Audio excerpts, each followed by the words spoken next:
राष्ट्रघाती सम्झौता खारिज गर, एमसीसी चाहिँदैन।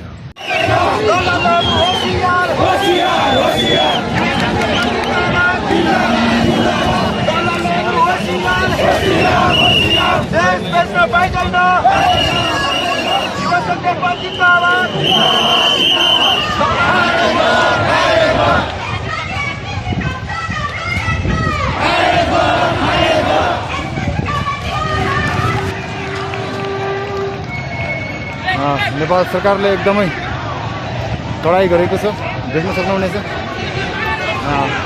हजारौंको सङ्ख्यामा नेपाल प्रहरी दाजुभाइहरू हुनुहुन्छ भने लाखौंको सङ्ख्यामा नेपाली दाजुभाइ तथा दिदीबहिनीहरूको उपस्थिति संसद भवन अगाडि भइसकेको छ।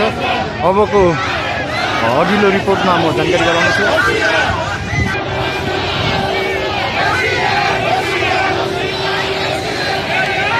यो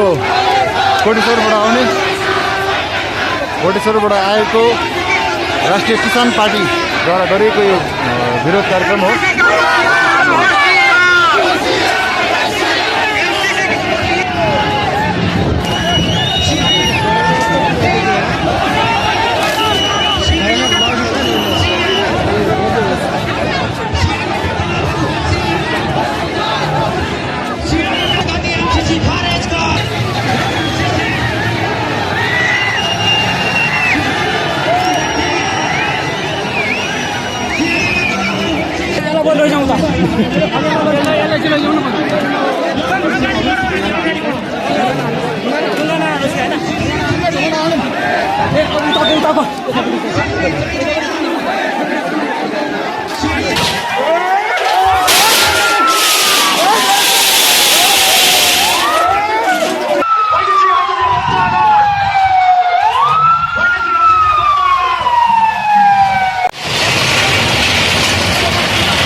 विरुद्धमा राष्ट्रिय प्रजातन्त्र पार्टी सहित सम्पूर्ण राष्ट्रवादी शक्तिहरू एकजुट भएर आन्दोलन